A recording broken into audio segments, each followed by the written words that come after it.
Grand Prix. A massive crowd has descended on Imola. It's a spectacular return to Europe for Formula One. Let's join former world champion Jody Scheckter and Murray Walker. And good afternoon from Jody and I, and what a glorious afternoon it is, as you can see for yourselves. Blue skies, temperature on the track is now some 29 degrees. Temperature about 22 degrees. You know, there are still some people who say that the World Championship doesn't really begin until it gets to Europe. Well, how very wrong they are. We've had an absolutely marvellous race in Australia, won against expectations by Eddie Irvine for Ferrari. We had a momentous race in Brazil. Yes, Mika Häkkinen may have won and Michael Schumacher may have been second. That was expected perhaps, but not the way they did it. And here we are in Italy with this passionate following that you've heard so much about in ideal weather conditions, with Ferrari right on the pace. The Tifosi are sitting here agog, nearly 200,000 of them here at Imola, and they have every reason to be full of excitement and expectation, because the dominant McLarens may be on the front row of the grid, with Mika Häkkinen in his 13th career pole position, his third of the year for 3 races, and David Coulthard just 22 thousandths of a second behind him.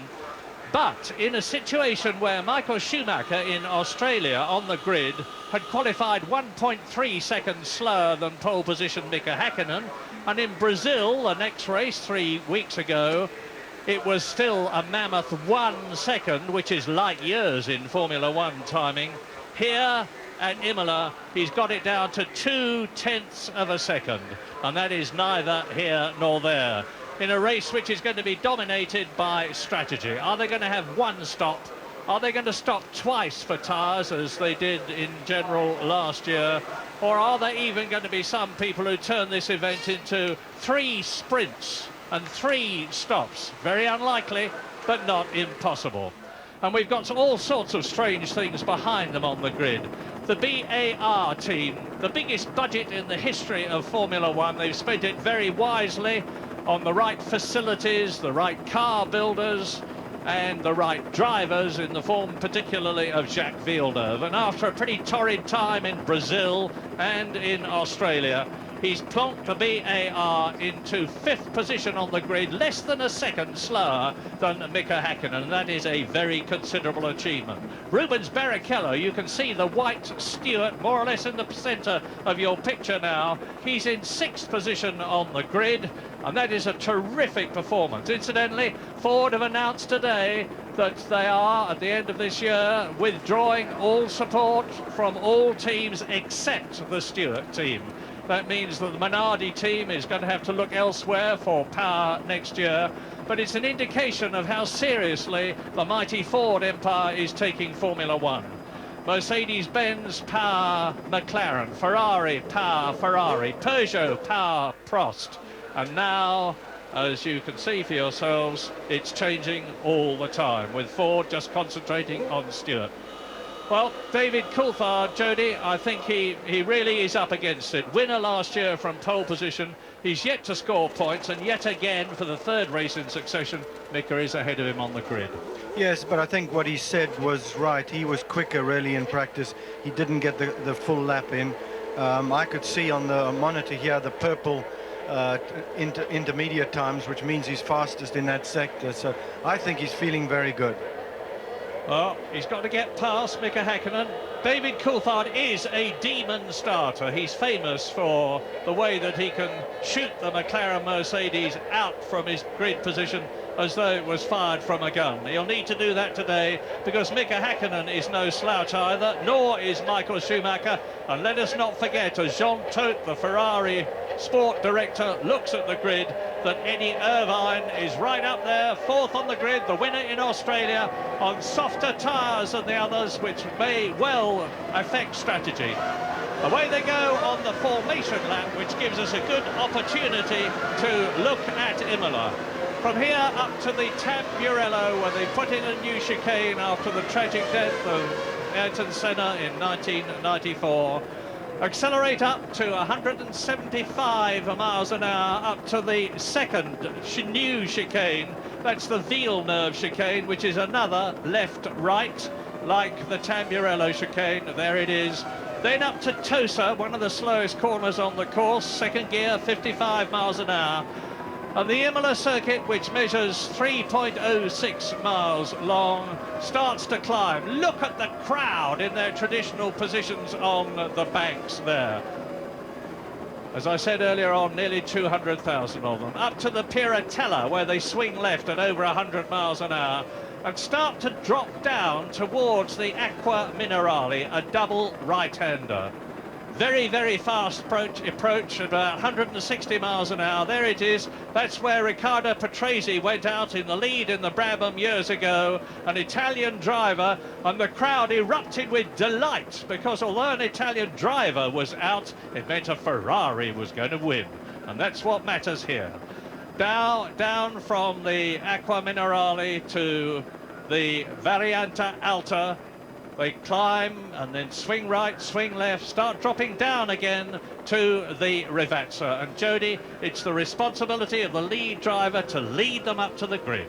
Right, and he's trying to do what everybody else doesn't want him to do, either go slowly or quickly. But Murray, you were talking about the pit stops. I believe under calculation, 3 pit stops is theoretically the quickest way to get through the Grand Prix. Although I think you're right, I don't think we'll see that, but possibly somebody on the soft tyres, Irvine on the soft tyres, could choose something as tricky as 3 stops.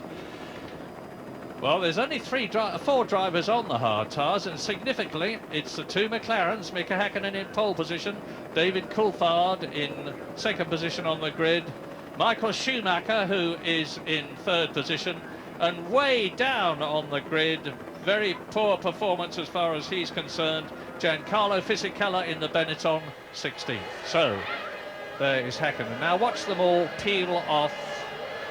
Not them all, there's Coulthard peeling off, the ones that have to go to the right-hand side of the grid. That's Pedro Diniz, behind him Fisichella, there is Wurz, Pedro De La Rosa in the arrows. We're riding with Fisichella now as he comes into position behind Jarno Trulli in the Prost with its Peugeot engine.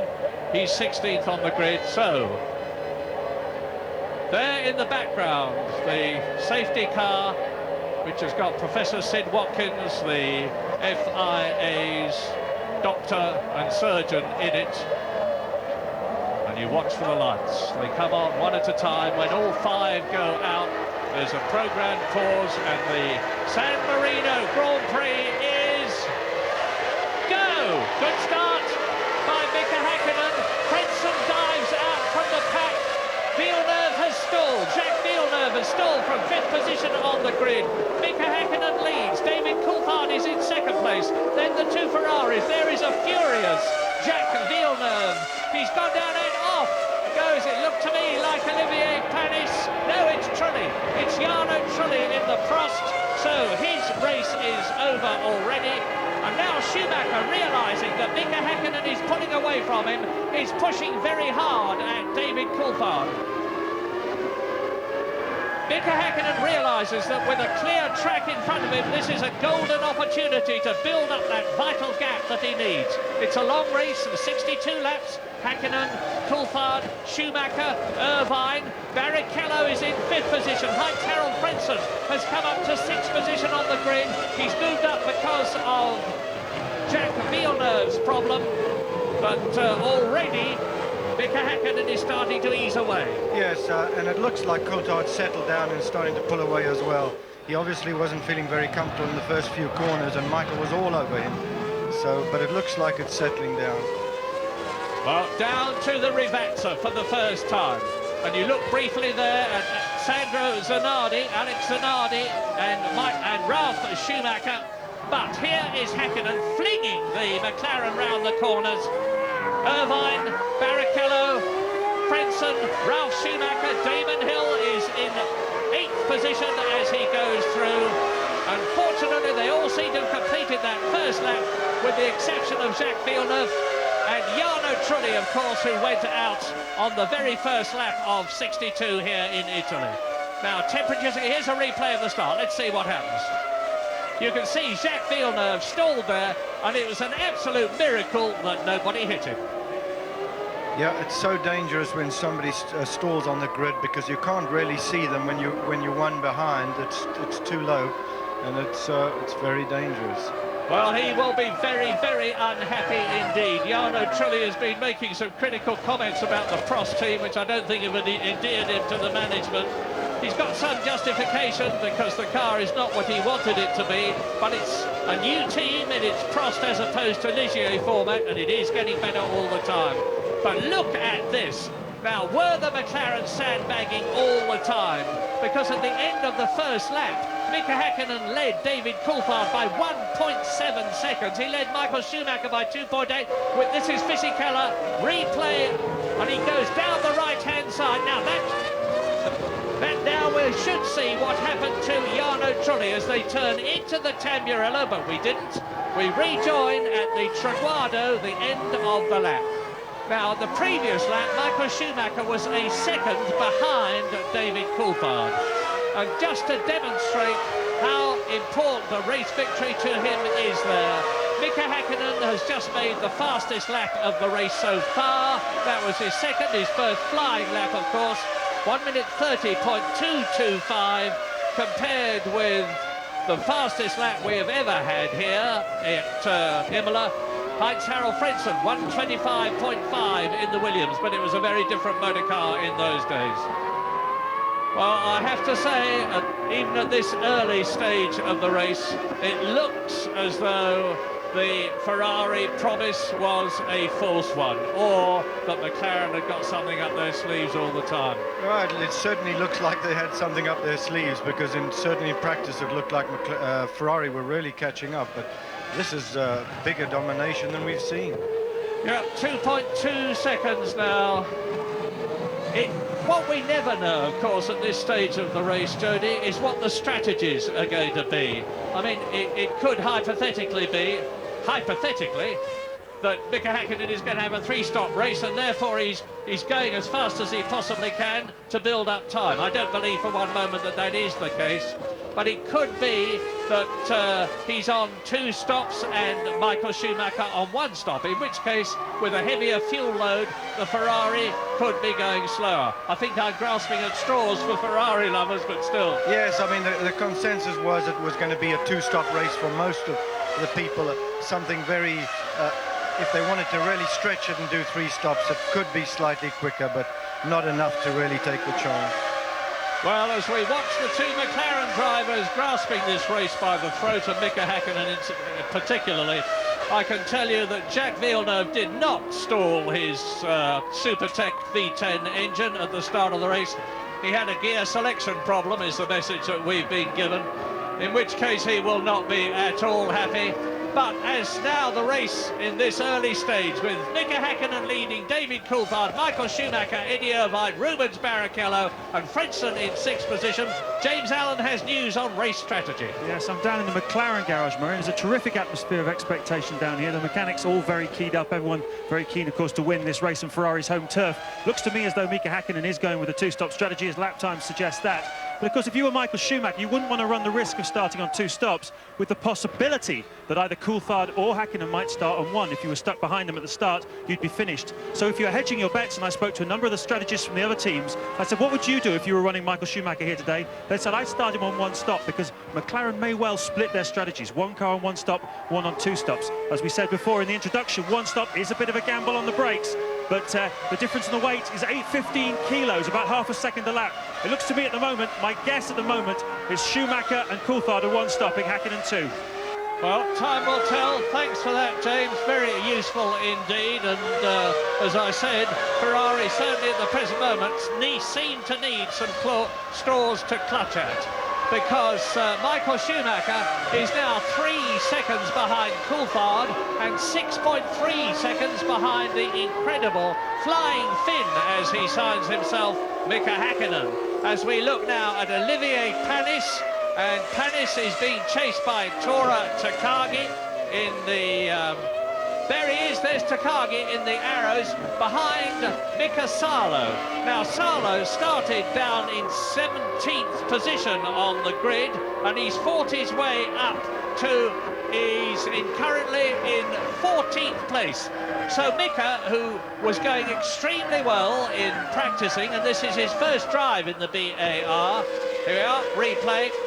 And Olivier Panis dives through on the inside and takes Mika Salo, who is followed by Tora Takagi. Oh, look at the size of that crowd, absolutely mammoth. We're on lap 5 in this long 62-lap race. The race is going to last about an hour and 40 minutes. Now, Mika Häkkinen goes through. His lead over Coulthard was 3.2 seconds. It's now 4.2 seconds.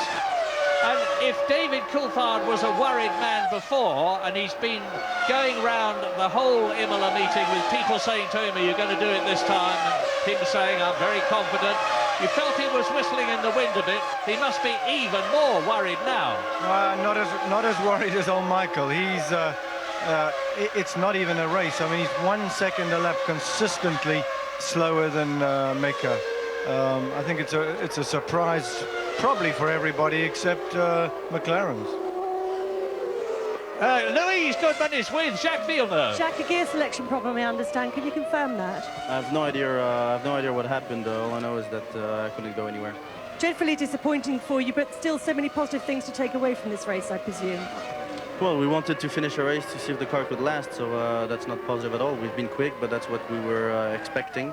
Since the beginning of the season, we just had it a little bit late, and to finally be qualified 5th and have good chances in the race, it's very frustrating to not even take the start. Well, back in the race, Pedro de la Rosa there, spinning the arrows, and out of the race has gone one of the Benettons with a wheel off. I just saw that it was a Benetton. Which one it was? It's Wurz. It's Alex Wurz. Now there you can see Pedro de la Rosa. He was battling with Alex Wurz, who's been. There's a replay. Now look, there is Tora Takagi. Behind him, you see the spinning Benetton going off to the left, and De La Rosa's arrows stationary in the middle of the circuit. Now that is the Tosa. That's the 55 mile an hour. Lucky that wheel didn't hit anybody. It's an indication, incidentally, again, that the tethers, which are new to Formula One this year and are supposed to stop wheels from coming off, look as though they need to be yet stronger. They're designed to stand 5 tons, but obviously the force was even greater than that. You saw Alex Wurz walking in, thumbs up, I'm okay, he was saying. But now that means already we have 4 retirements. Jacques Villeneuve out, Jarno Trulli is out, Alexander Wurz is out, and Pedro de la Rosa is a questionable quantity. Yeah, it was very difficult to see what happened there. The camera, unfortunately, didn't pick it up, but it looked like they were having a bit of a tangle breaking into the corner. Well, we're on lap 7 now. Mika Häkkinen, 4.7 seconds ahead of David Coulthard, who is 3 seconds ahead of the man you are watching, Michael Schumacher. Well, there was never any doubt in anybody's mind about the fact that the Adrian Newey designed, or the Adrian Newey team designed, that McLaren was faster than the Ferrari. It looked, as I said earlier on, as though Ferrari had dramatically closed the gap. But, my goodness, this is an incredible Mika Häkkinen. He's leaving everybody absolutely standing. He didn't succeed in this race last year. He had a gearbox problem, and David Coulthard, his teammate, won it.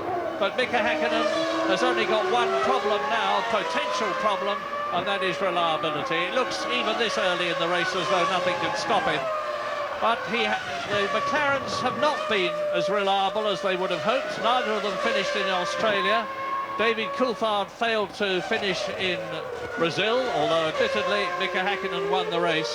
But if Häkkinen keeps this up, he's now 5 seconds ahead of Coulthard, 8 seconds ahead of Schumacher. There's De La Rosa spinning again the arrows. That was a replay of him spinning the arrows at Tosa.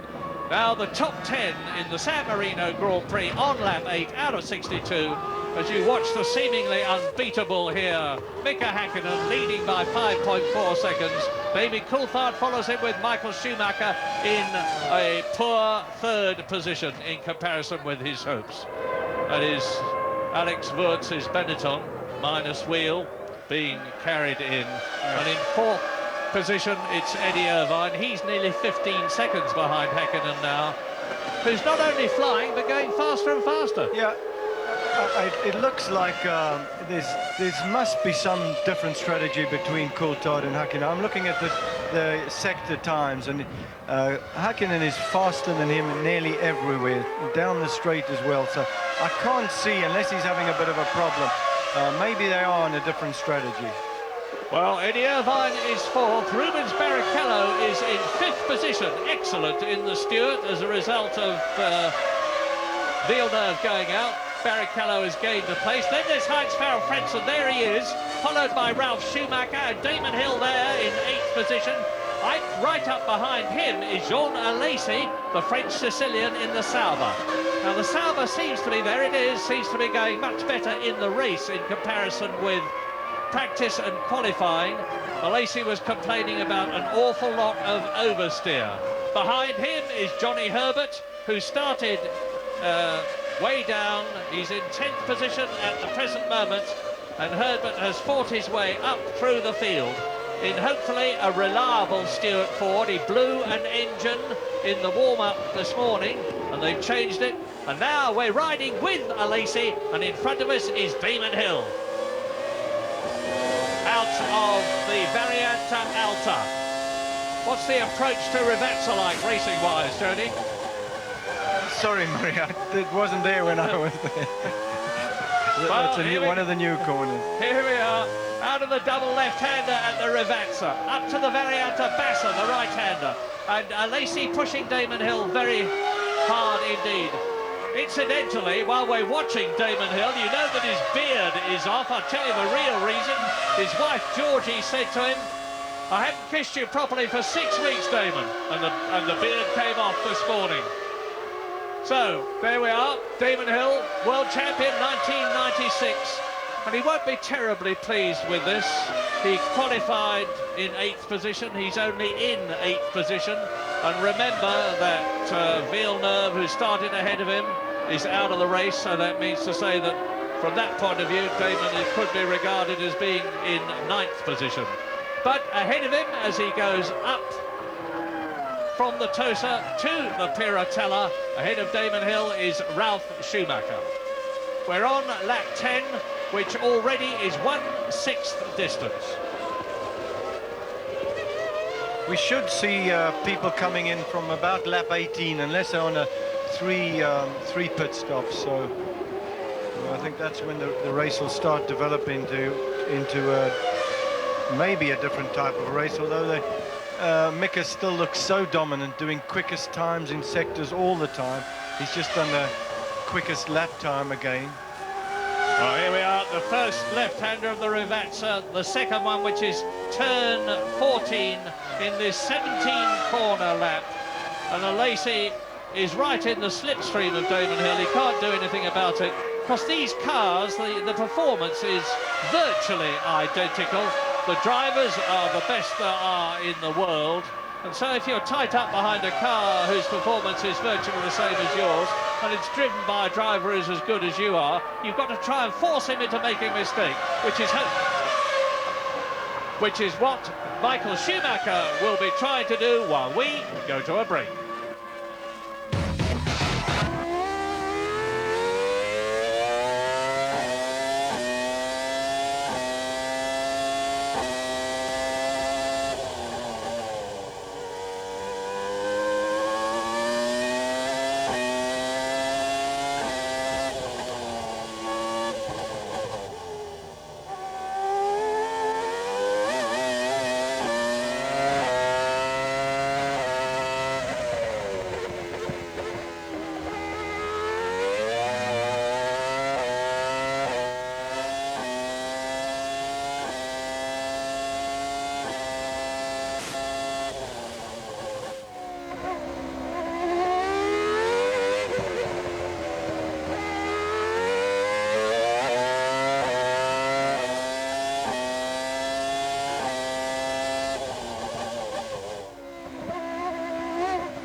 13 seconds.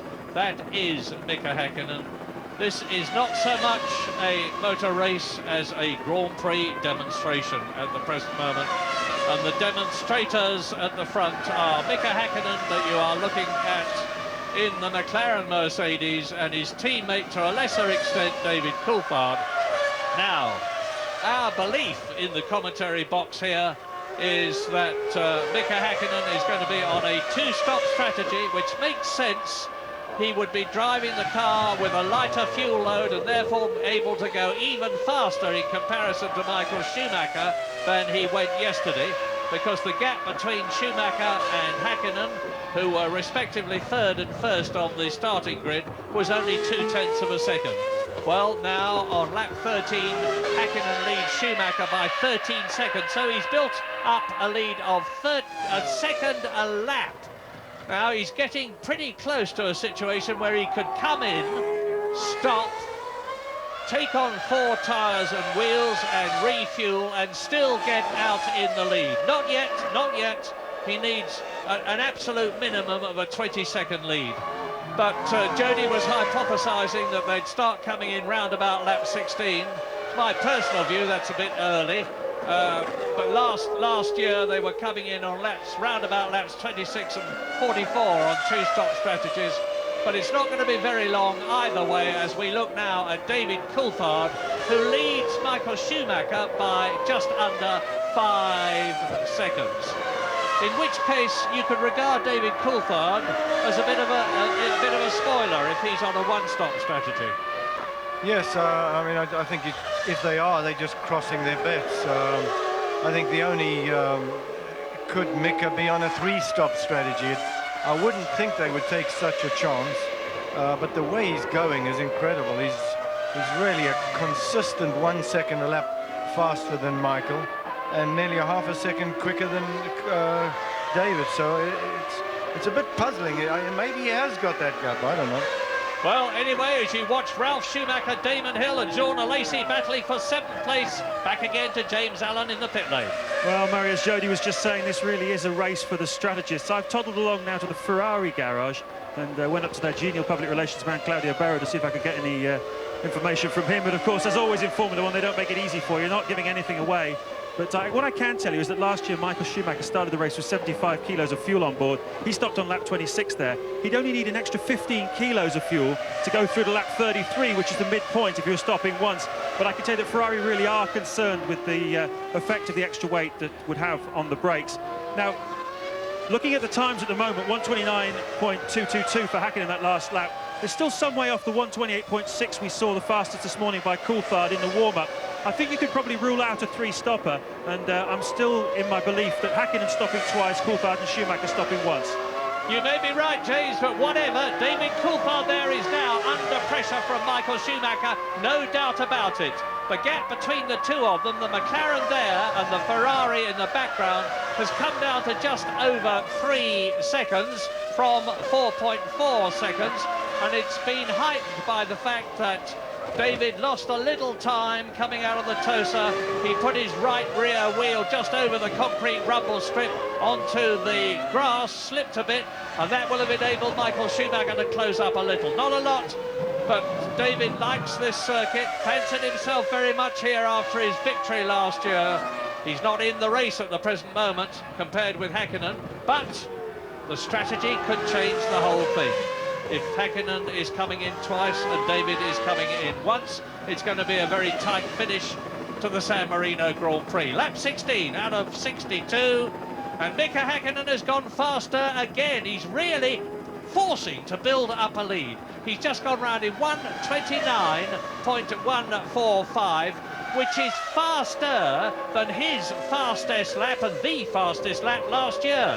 0.2 of a second faster. It's not a new lap record because Heinz-Harald Frenzen's time in the Williams in 1997 was in a car on slick tyres and suspension which suited racing better than the narrow cars of today. But nevertheless, it gives you an indication of how incredibly quick Häkkinen is going. Yes, I mean, you've got to think he's on a different strategy, on a 2-stop or a 3-stop strategy, or different to David and Michael. Well, here is our first, and I'm sure, planned pit stop.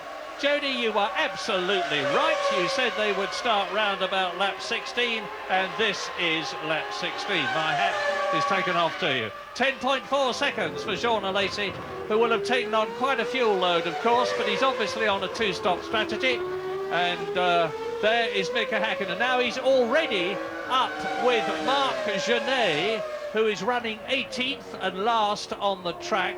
So after 16 laps, Mika Häkkinen, the leader, is coming up to lap the Spaniard Marc Genet in the Minardi in his first season of Formula One racing. An enormous gap. There was some 4.5 seconds a lap difference between them in qualifying. And he's obviously holding Mika Häkkinen up a bit at the moment, but Häkkinen bobs out from behind his slipstream. Left, right, back again, clear track. Lovely. And his next target is the other Minardi of Luca Benoa, running 17th. And the race order on lap 17, as you watch race leader Mika Häkkinen, is David Coulthard is second, 13 seconds behind him. Michael Schumacher, 17 seconds behind Häkkinen. Fourth is Eddie Irvine, Ferrari, 25 seconds down. Fifth is Rubens Barrichello, 33 seconds down. You are watching Fisichella and Takagi. Takagi in the arrows, nearly losing it. And in sixth position behind Barrichello, Heinz Harald Frentzen, last man in the points. Ralf Schumacher in the Williams is seventh, Damon Hill is eighth, Johnny Herbert ninth in the Stewart. And that's a very good performance because Johnny started in 12th position.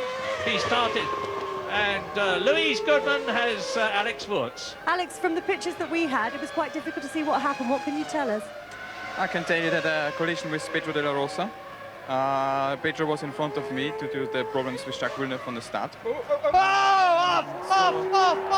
off goes Mika Häkkinen. Off goes Mika Häkkinen out of the race. Mika Häkkinen, the race leader, loses the McLaren and slam bang into the wall. He was going too fast, pushing, and the fin is out. No points at Imola, no points for his McLaren. David Coulthard leads. Here's a replay. Up onto the curb, onto the grass, loses traction, into the wall, out of the race. Wow, this transforms things. Well, thank heavens, Mika is perfectly all right. Yet another indication of how safe the cars are these days. Yes, it looked like, I mean, he was pushing it so much, as you said. Overconfidence, I'm not sure. Maybe a lack of concentration. But he went just that little bit much. The back came out, he overcorrected and went straight forward into the wall. That's what happens, I suppose. Well, no McLarens finished in Melbourne, only one McLaren finished in Brazil, only one at best is going to finish here in Italy, and of course the crowd has gone absolutely mad because they have seen the chance for their man, Michael Schumacher, in their car, Ferrari, to win this race. He is some 4 seconds behind David Coulthard, and we presume that they are on the same strategy as you look at the helmet of Tora Takagi in the arrows. Here's a replay. Let's see what happened to Mika Häkkinen. Well, you couldn't see on that picture so much, but the picture before, the replay before, he got his rear wheel a little bit too much over. As I said, overcorrected and went straight into the wall. But you were saying, Murray, he wasn't hurt. I can assure you, the pain he's feeling inside is a lot worse than the pain he would have felt on the outside from some little injury. Yeah, maybe no physical pain, but you're right, an enormous amount of mental pain, because Mika Häkkinen is on 10 World Championship points at the present moment. His rival, Michael Schumacher, is on 6, but you see him pricking his neck there. He would have taken a tremendous thump, because even though the helmets are much lighter these days, it would have given him a real bang. He's right in front of me as I talk to you, walking sadly back. He needs to get off the track as quickly as he possibly can behind a protective wall. He went off, someone else could do the same thing. But now here is the man on whom McLaren's hopes really depend in this race, David Coulthard, last year's pole position holder, last year's winner, and there is Michael Schumacher pushing. He's on a charge. Now He's got to get past Takagi. Takagi's a mobile chicane at the present moment, and Michael Schumacher dives through on the inside of him. Takagi moves over. Now, the gap is coming down from 4.4 seconds to 3.9 seconds to 3.7 seconds. The San Marino Grand Prix is on, and Eddie Irvine moves up into third position. Ferrari second and third. McLaren leads. Stewart, in the form of Rubens Barrichello, have a man in fourth place. And Jordan, in the form of Heinz-Harald Frentzen, have the fifth runner. Ralf Schumacher in the Williams is sixth, and Damon Hill is just out of the points in seventh place, ahead of Johnny Herbert. So, David Coulthard leads, Eddie Irvine is third, Damon Hill is seventh, and Johnny Herbert is eighth. And thank heavens, Mika Hakkinen is okay. What sort of pressures is David Coulthard under now? Well, probably the pressure that he likes. You know, now he's where he wanted to be, in the lead. He's got to pull it off for the team.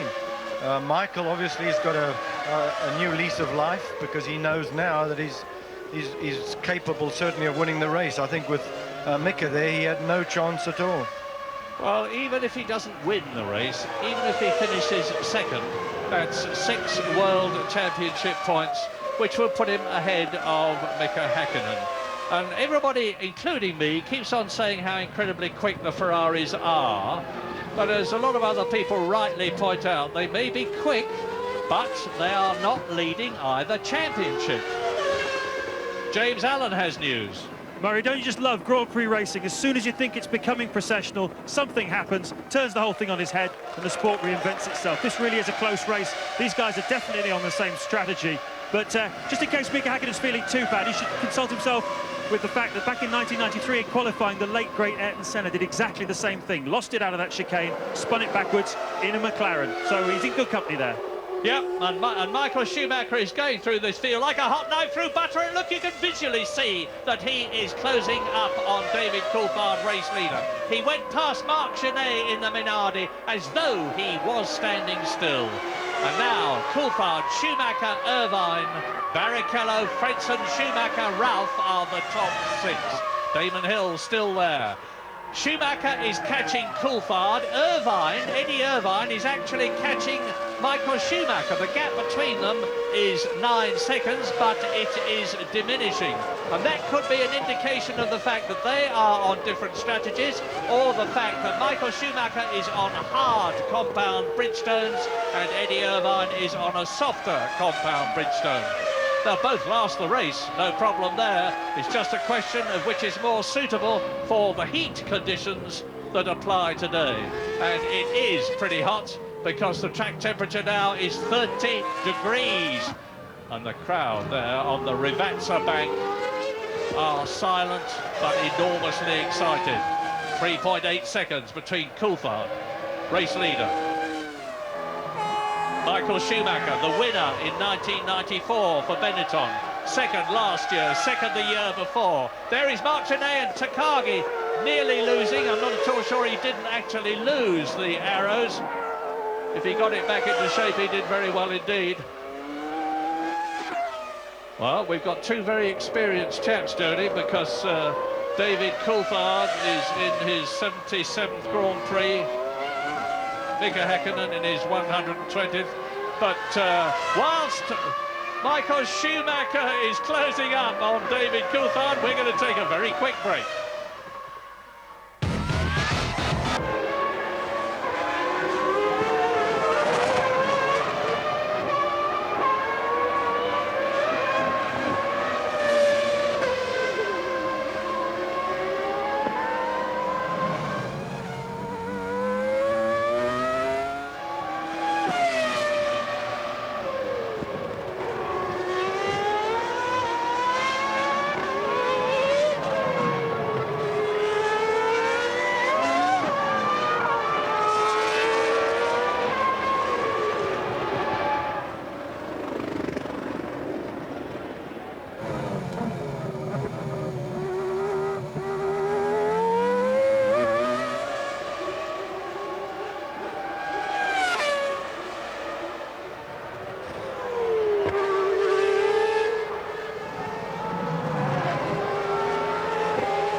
the background, Eddie Irvine in third position in the Ferrari, coming up to lap Tora Takagi's Arrows and Marc Genet's Minardi. Now, they're busy with each other. They won't be too conscious of the fact that Eddie Irvine is behind them, and Irvine needs to get past them, and Takagi is attacks on the inside, and oh, nearly, and again he's gone off. Well, that's one less for Eddie Irvine to worry about, and Marc Genet slows up and lets the Ferrari through. That could have been very, very difficult indeed for Eddie Irvine. I think you were dead right. They were obviously busy with something else and hadn't seen Eddie behind them, but I suppose it's an effective way of passing them. It certainly worked, but that was what happened when Jean-Louis Schlesser hit Ayrton Senna at Monza. He went across the chicane and clouted the McLaren very hard indeed, and it nearly happened to Eddie Irvine. He's lost time there, of course, but he's comfortably ahead of Rubens Barrichello, who is in fourth position, as we rejoin race leader David Coulthard, exiting the second Rivazza, coming up to the Variante Bassa, down to the Traguardo, the left and right, which completes the lap. The gap on the previous lap was 3.3 seconds. And it looks like Michael is really starting to push now, because his times are coming down and down. He's been quicker than David in the last two laps. He's just done nearly the identical time, so it's very, very close. As I said earlier, I think they're really pushing now. The pit stop is important if they're going to gain a position on the track.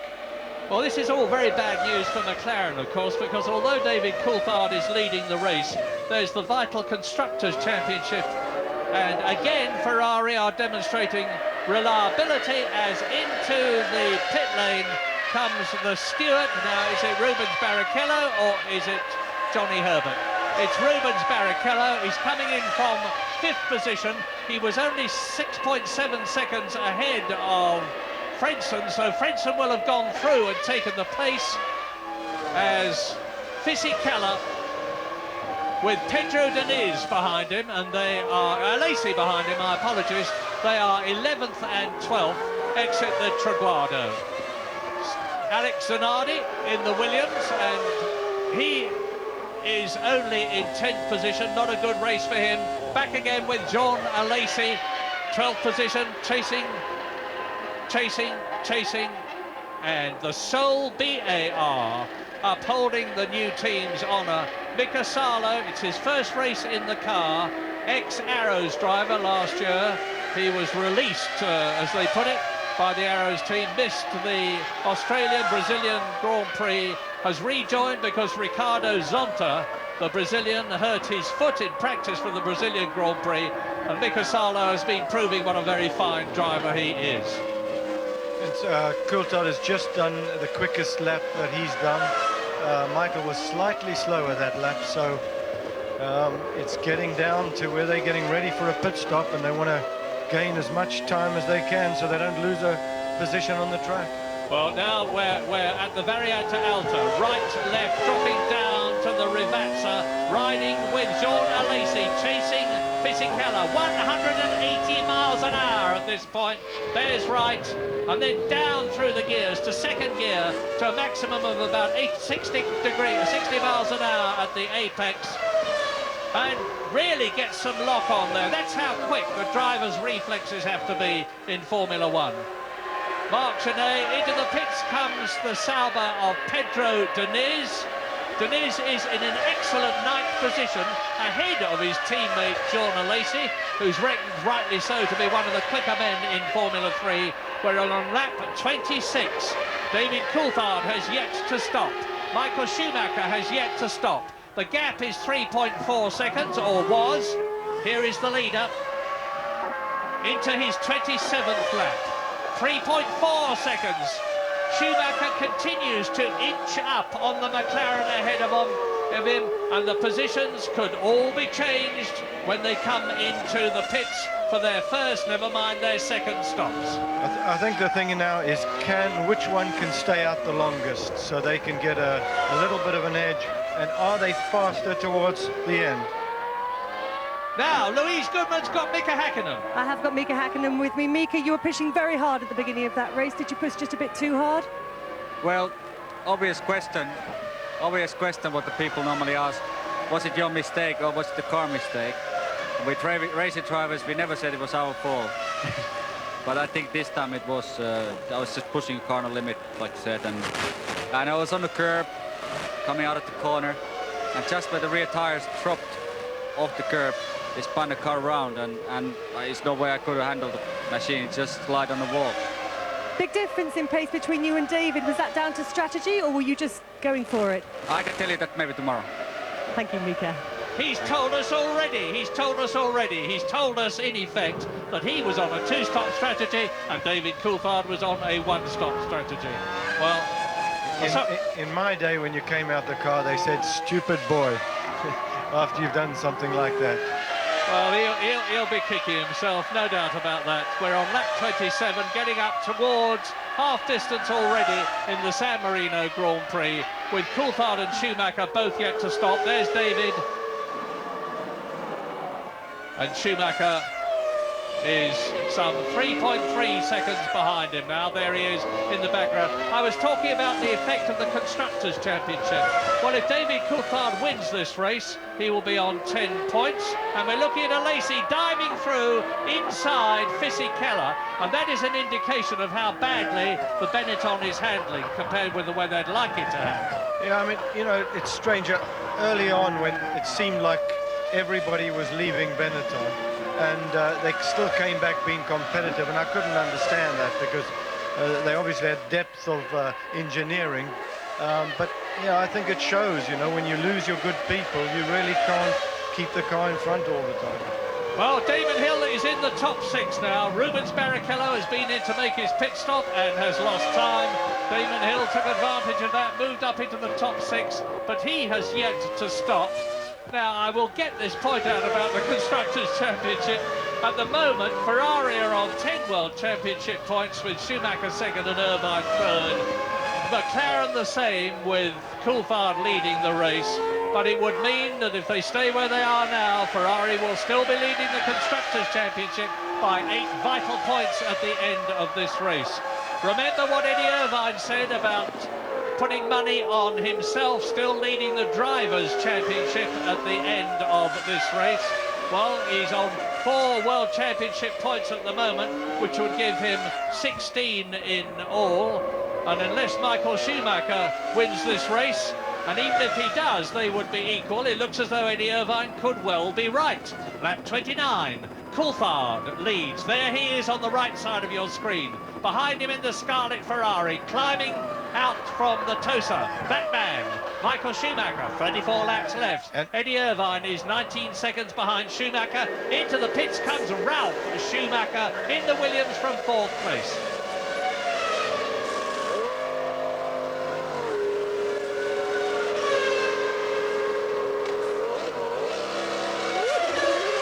Oh, nice clean stop. 8.8 seconds. And of course the times are coming down because they're taking on less fuel now. And Ferrari are getting ready for Eddie Irvine, I can tell you that. And Damon Hill will now be up into 4th position temporarily. And the gap now is between Coulthard there and Michael Schumacher, you will see in a moment. There he is, 3 seconds, or was. I think it's going to be even closer. And Deniz is in front of Coulthard, and the gap is 2.5 seconds. And Michael is going quicker in every sector all the time. He's obviously really trying to get right up to, before the pit stop, right up to David. Now, it's absolutely essential for Deniz to move over and let Coulthard through, as into the pits comes Eddie Irvine from 3rd position. And out of the race goes Schumacher. Ralf Schumacher, that is, of course, in the Williams. And out of the pits goes Eddie Irvine. And he should just about, yes, he's all right, because Damon Hill was some 23 seconds behind him. I think that Irvine is going to rejoin the race, still in 3rd position. And still, David Coulthard has not got past Pedro Deniz. Into the pits, the Jordan. Frenson's already been in. Damon Hill comes in from 4th position, 7.6 seconds. That's a nice, quick clean stop, lap 30. 62-lap race. They're on the half-distance lap now, and look at Michael Schumacher. He's right up close now. He can almost see the gearbox of David Coulthard's McLaren in front of him. Out goes Zanardi from his pit stop. 8th position, he was in. And John Lacey should have got past him. Now, Coulthard, you see, held up by Deniz. He lost a second and a bit that lap. And he lost a full second in that lap. And the gap is just over 1 second. Michael Schumacher driving a superb race. Oh yes, this is when he really shows up, when it counts. He's putting massive pressure on David at the right time. Well, Irvine has been in, Coulthard has not been in. We're on lap 31. I can tell you, I look out across the pit lane and I can see that the Ferrari mechanics are coming out, and that will be therefore for Michael Schumacher in second position. And it's at that point where David Coulthard really needs to put the pressure on and try and increase his lead. That's right, whoever goes in first has got the disadvantage, I believe, because the other one then has to try and get a bit of a gap so he can come in and come out in front. But it's really how quick they are at the end of the run. And of course it's then down to the team mechanics. They've all been drilling. You saw how a pit stop work sequence before this race began, and very impressive it was too. And both the McLaren and the Ferrari teams are excellent. But David Coulthard's got a slow man in front of him. This could badly affect him. It's Marc Genet. And now in comes Schumacher. James Allen, he's all yours. Thank you very much, Murray. In comes Michael, really hot. Usually it's the guy who stays out on the circuit at this period who has the advantage. Hakkinen did it at the Nürburgring last year. It's a very similar race. No clock there, we can't tell you. 6.9. 75 kilos went in there. They put a lighter fuel load in. That was an earlier stop than Michael needed to make, but he's ready to go through to the end of the race. Very, very finely balanced, this one. Yeah, I think that although Coulthard has now got past Marc Genet, it may just have slowed him enough to tip the balance in Michael Schumacher's favour. 6.9 seconds is a mighty quick pit stop. Right, I'm watching his times around the different sectors, and he still looks like he's on pace. So I don't think he lost much time. Takagi down in 15th place, getting that stop-go penalty. It won't really affect the race, except that it should mean that Marc Genet will move ahead of him. He might not even do that because he's well back.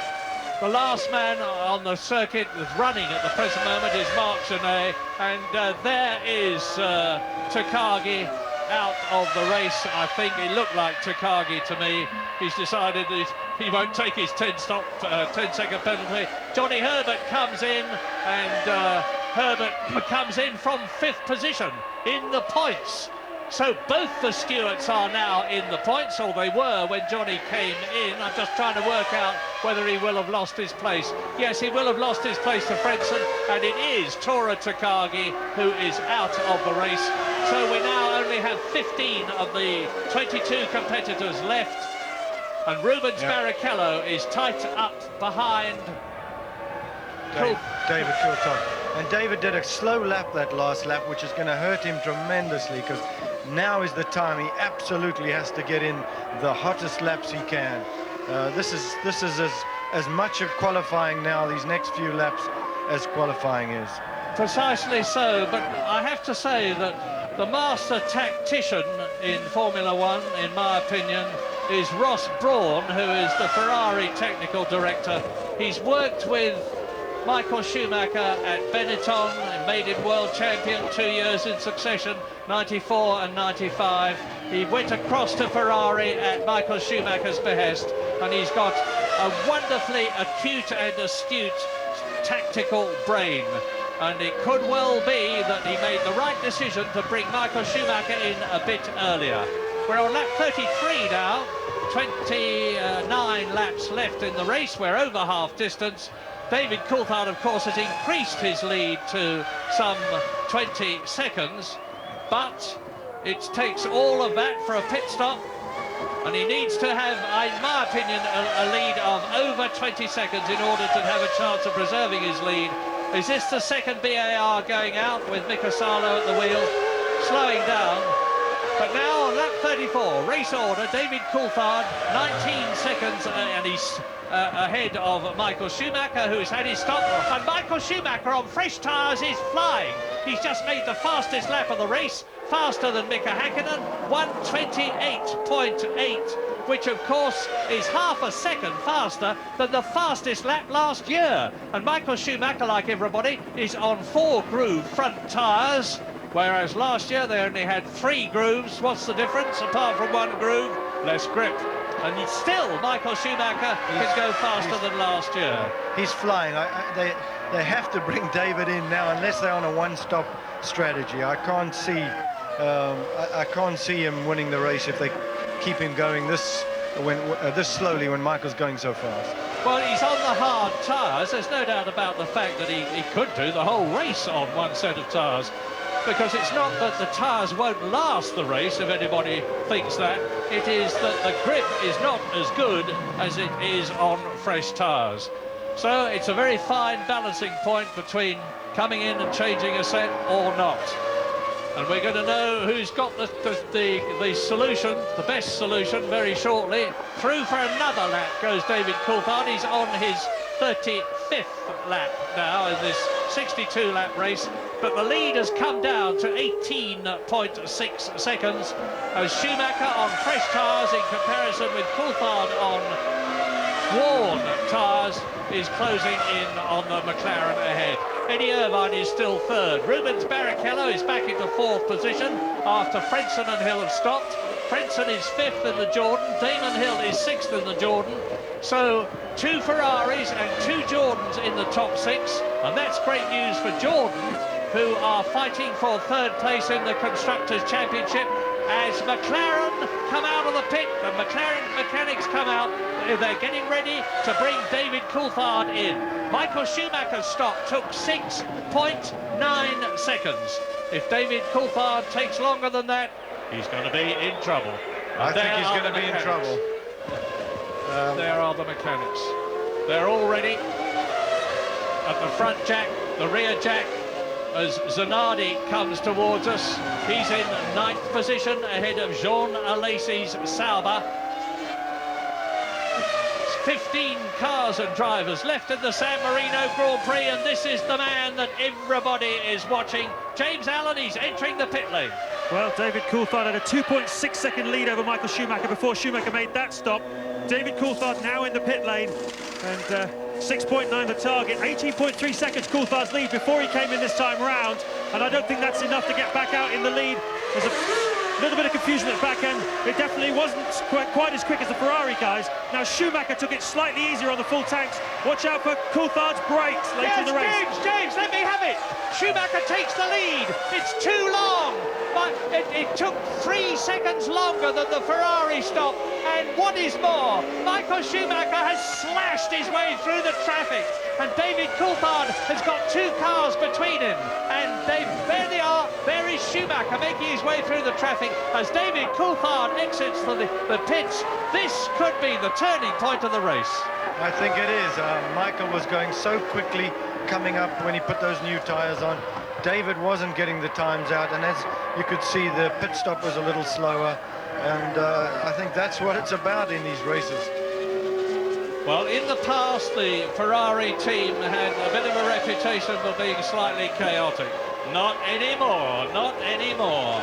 Under the tutelage of Ross Brawn in particular, and Jean Todt, the French team manager in particular, they have really got their disciplined act together. And that is Jean Alesi, to Pedro Diniz, my apologies, nearly taking Eddie Irvine off as Fisichella comes into the pits, where on lap 36 we have a new leader in the form of Michael Schumacher. David Coulthard is down to 2nd place, Eddie Irvine is 3rd, and Irvine is catching Coulthard in front of him. Barrichello is 4th in the Stewart, Frentzen is 5th, and Hill is 6th in the Jordans. 7th is Giancarlo Fisichella, and the Ferrari flags are waving all around me in the grandstand. as the Tifosi stand up and cheer their hero, Michael Schumacher. Wow. I'm sure he can feel that or see that in his view. The crowd standing up when he goes into the lead. It's an incredible sight in front of us in the grandstand here. Well, Michael Schumacher leads, David Coulthard second. We're going to leave. Join us again soon.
Physically, considerably hurt mentally, and David Coulthard there, the third of these cars, can't get past Olivier Panis, who is battling with the blue Benetton of Fisichella, which is in 10th position, and David Coulthard is dropping back, a second a lap. He's now nearly 10 seconds behind Michael Schumacher, and he goes through and takes Panis. Now he's got to close up on Fisichella. I think Olivier moved over actually and led him through there. Yeah, we saw Ron Dennis. You will have seen him running down the pit lane, and he went to have a little friendly chat with his ex-driver Alain Prost. And I guess the gist of it would have been, "Come on, Alan, give us a break.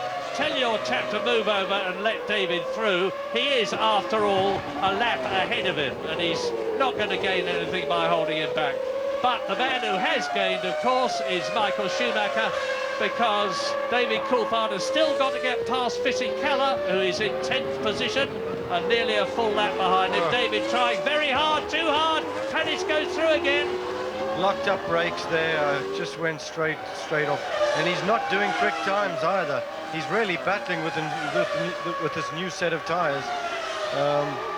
Doesn't look good. Jody, we always, in the commentary box, you can't tell what's happening. You say, "Oh, that was very ragged." He may have a problem. He may have a gearbox problem. He may have a brake problem. Well, it looked like he locked up his left front brake coming into the corner. Couldn't release it. You have the decision to make. Do you let it off and put your power on and get around? And sometimes you can't. You just got to keep on slowing it down. And if it doesn't lock up, and he went straight.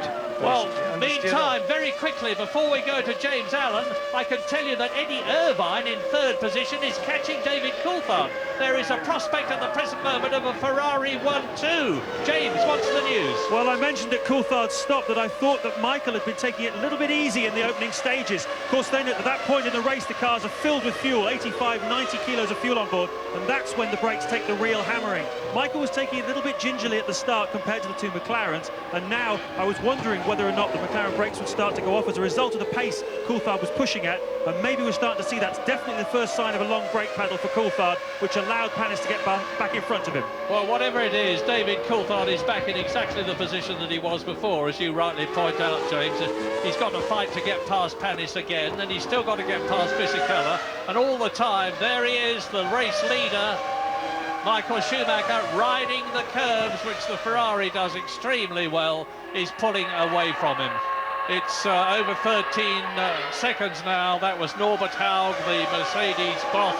And David Coulthard, still, you see, he can't get past the Prost, which can't get past the Benetton, and the Benettons qualified well down in 16th and 17th places. Fisichella's lapping in 1 minute 32.9. and Schumacher is lapping in 1 minute 29, and the gap is up to nearly 16 seconds now between race leader Michael Schumacher on lap 41 and David Coulthard. Do you think Ron's going to go down and do another visit to old Alan? Well, he needs to make a couple of visits. He said, well, there we are, Panis has got the message again, and David Coulthard recovers, but he needs to stay on the track. And now, you're right, Ron may be legging it down to talk to Joan Villadel-Prat or Pat Simmons, who are the top people in the Benetton team on the pit lane, to ask them to tell Fisichella to move over.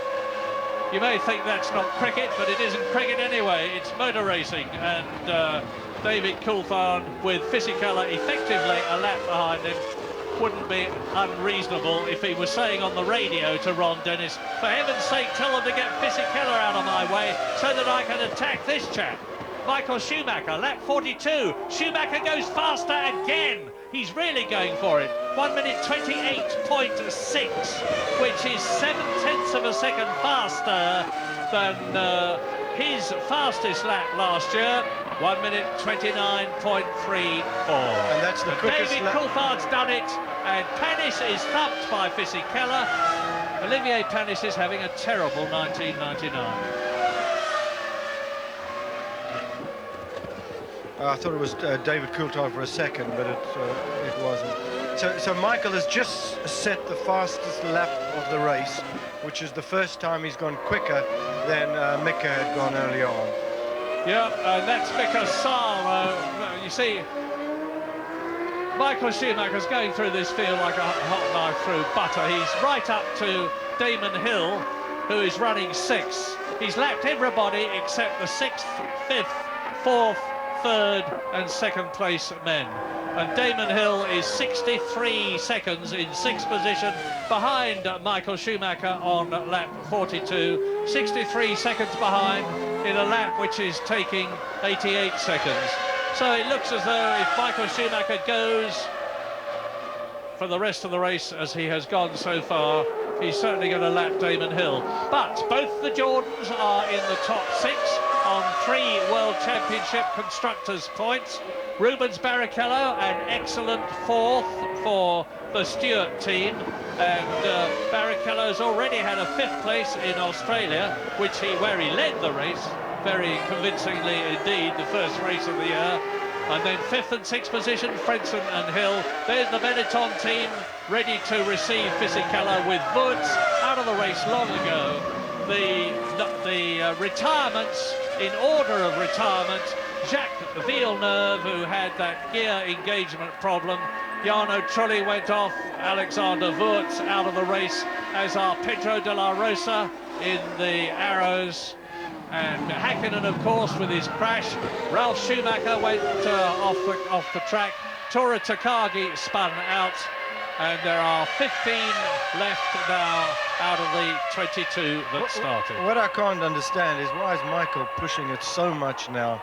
He really has the race wrapped up, but you know, I suppose that's Michael. That's his style. Yeah, I think so. They get you. Well, who should know better than you? You get into the rhythm, and they tell me, Jody. I mean, I've never done it, but they tell me that you can lose concentration if you slow down too much. I think that's right, but you don't want to be pushing going over the curves. I think that gets a little bit tricky. You want to be pushing just so you're not hurting the car. Well, let's watch it now. Just let's it go out onto the curb there. Here's a replay. And very polite. Yeah, well, a bit too polite, running right off the track to let Michael Schumacher through. Lap 44, 62-lap race. There's the comparison. You see, Michael Schumacher continues to lap dramatically quicker than David Coulthard, who is now 20 seconds behind, 20 seconds behind. And Eddie Irvine is 17 seconds behind David Coulthard. It's making things look very good indeed from Ferrari's point of view.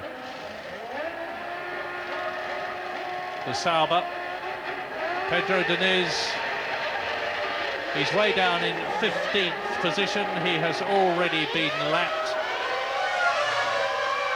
He's been lapped 3 times. Janet's been lapped twice, Badar's been lapped twice, and everybody else up to Damon Hill has been lapped once. And looking at this stage of the race, as we see Eddie Irvine tearing off a visor strip, obviously getting dirty, clearing his vision. Well, there's no doubt about it. I'm just working out the drivers' championship points, assuming, probably wrongly, that they all stay where they are now. But Michael Schumacher's on 10 World Championship points at the moment, which would give him 16. Eddie Irvine is on 4 World Championships points, which would give him 16. We're facing the prospect at the present moment of 2 Ferrari drivers being jointly in the lead of the Drivers' Championship, and Ferrari themselves having a very secure lead of some 10 points in the Constructors' Championship. But there are still 18 laps to go as the Ferrari mechanics get ready to bring in Eddie Irvine, who was putting on a burst. It's his 2nd stop. Now, are Michael Schumacher and David Coulthard coming in again? Yes, they are certainly going to be coming in again.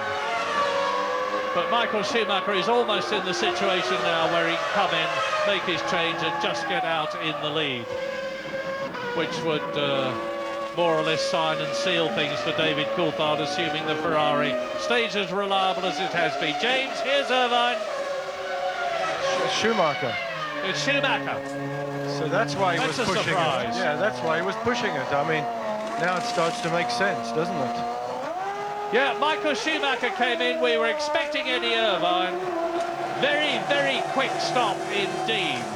And Michael Schumacher was 21.8 seconds ahead, and he's got ahead of the traffic, and he's got ahead of David Coulthard. Well, that's another brilliant bit of timing, because you're shaking your head. You don't agree? Well, no, I think it's absolutely right. I mean, I think they've just pulled it out of the bag with the strategy they had. I mean, I certainly wasn't on top of it. I think Ross Brawn has read this race to perfection. He just got Schumacher in. Now look at it, you see, here he is on a replay exiting the pit lane as 1, 2, 3, and then the 4th car of David Coulthard, and the Ferrari mechanics realise that that stop could well have won the San Marino Grand Prix for them. They congratulate each other, and rightly so, as Michael Schumacher on a fresh set of Bridgestones, nice grippy boots, comes out to his 46th lap now, this 62-lap race. The man who finished 2nd in Brazil, and 8th position in Australia. We'll stay with Schumacher. You're going to leave him for a moment, but join us soon.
Like Michael Schumacher leads on lap 48 of the San Marino Grand Prix. And Eddie, that's a Ferrari number 4. That is Eddie Irvine. He was third. He is out of the race.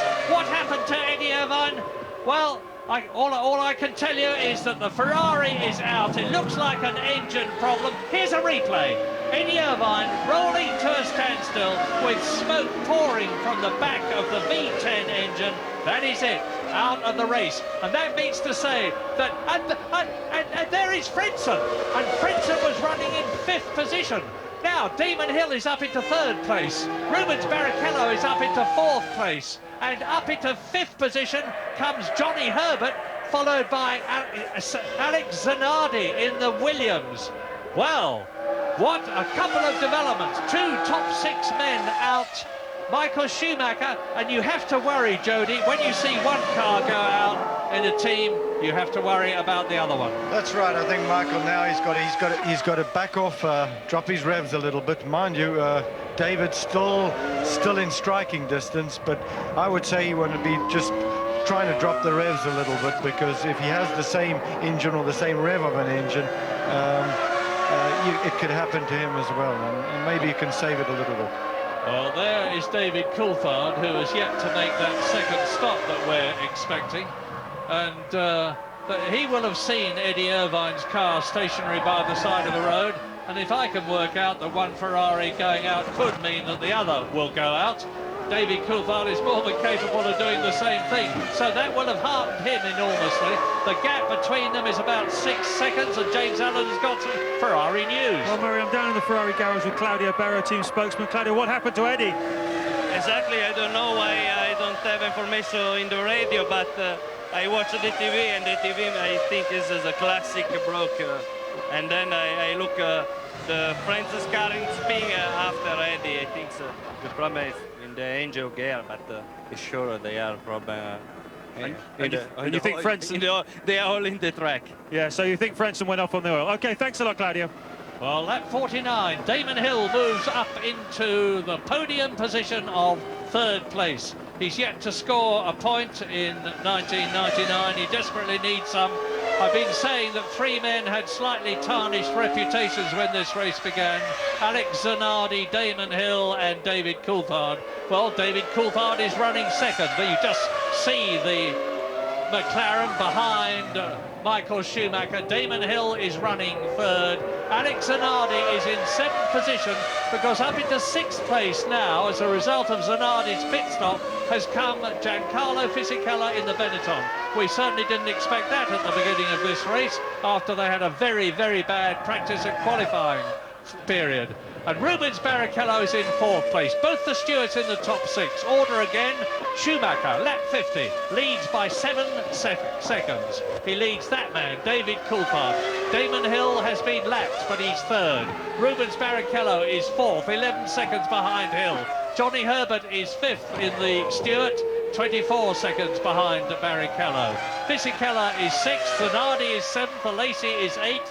Mika Salo running well in the sole remaining BAR is 9th, ahead of Olivier Panis and Luca Badar. Out of the pits goes Heinz-Harald Frentzen.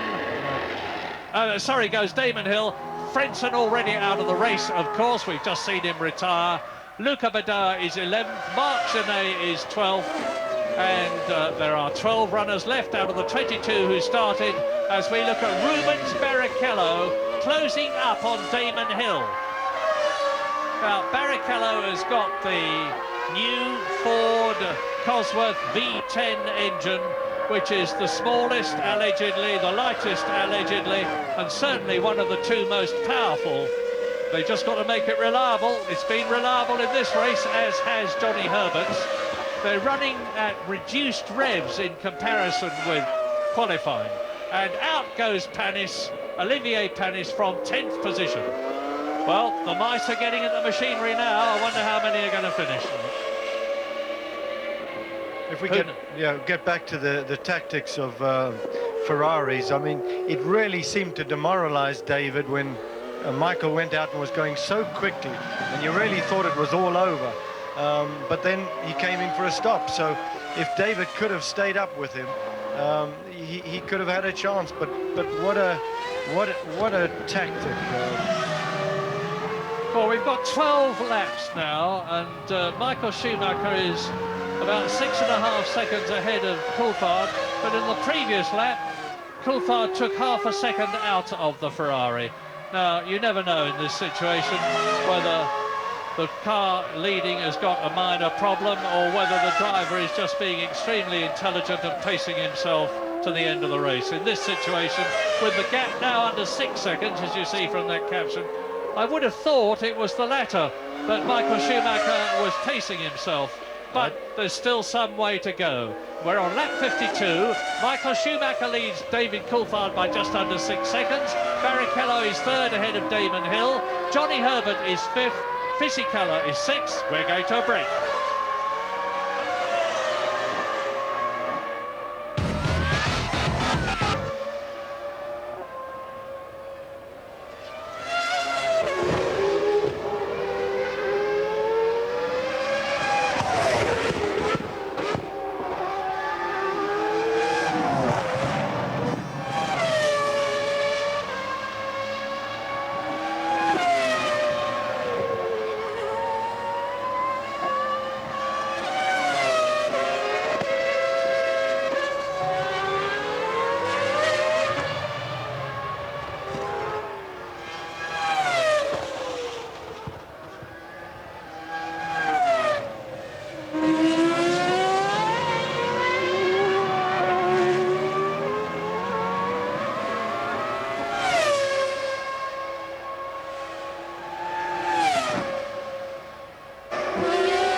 We enter the closing stages of the San Marino Grand Prix with two fascinating battles. There is Michael Schumacher. He's 5 seconds ahead of David Coulthard, but Coulthard has got the bit between his teeth. He is really flying. He is closing on Schumacher, but what we don't know is whether Schumacher is letting him do it, conscious of the fact that he's only got 9 laps left to go.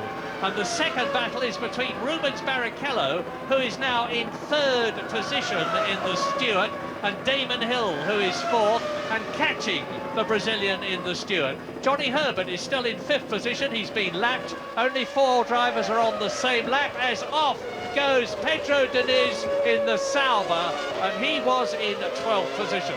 But Damon Hill is reading in Rubens Barrichello. Johnny Herbert is still 5th. Giancarlo Fisichella is catching Herbert. And 7th position, Alex Zanardi is catching Fisichella. So it's all happening. Now, are we going to see a Ferrari victory here at Imola? I think the last one was Patrick Tambay here in 1983. A long, long time ago. And the Tifosi. Oh, now Schumacher's got to get past Marc Genet. Oh, and he's done it. A really hard, incisive bit of passing. Oh, he's got to be pushing it now, but I mean, it's getting tough. If David can really go a lot faster, he's just gone faster again by not enough. He's got to do really a half a second a lap quicker to get right on the tail of Michael, and then there's the problem of passing him. Yeah, Eddie Irvine is with Louise Goodman. Eddie, what put you out? Just lost power, and then something seemed terminal. I was down a bit on power, and then all of a sudden it just let go. So an engine failure. Looks like. You lost your championship lead.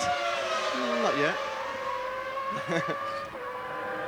No, he's absolutely right, because Michael Schumacher's still, Eddie, ever the truthful pragmatist, he's absolutely right, because Michael Schumacher has still got 9 laps to go, including the one, 8 laps to go, including the one that he's on. But if Schumacher wins this race, he will take the World Championship lead from Eddie Irvine, and we will certainly have a Ferrari in the lead, Ferrari driver in the lead, and a Ferrari driver in second place in the Drivers' World Championship, and Ferrari, of course, extending their lead in the Constructors' World Championship, with Schumacher ahead of Coulthard. But that's still got to happen. We're on lap 55. The crowd is agog. They're praying as hard as they can for their man to come home first in the Ferrari, as Coulthard nips in front of Marc Genet. But this should mean that Schumacher's lead has been increased, and it has, because Genet held Coulthard up more than he held Schumacher. Right, I think if there's going to be the big finish, it's going to be between Hill and Barrichello. Hill's catching him quite consistently now. What is he, 2 seconds, 1.9 seconds behind him. So this could be interesting. Again, he's got to get past. Not going to be easy. But I think that's where the action's going to be. Well, only one constructor has got both cars in a point-scoring position. It's Stewart with the new Ford engine. Enormous encouragement for Ford, who've decided to put all their energies in Formula One behind the Stewart team to really concentrate on them. And those two drivers are Rubens Barrichello, who's third, being caught by Damon Hill. There is Barrichello, there is Hill, and there is Schumacher. So you're seeing the third, fourth and first men in the picture at the same time.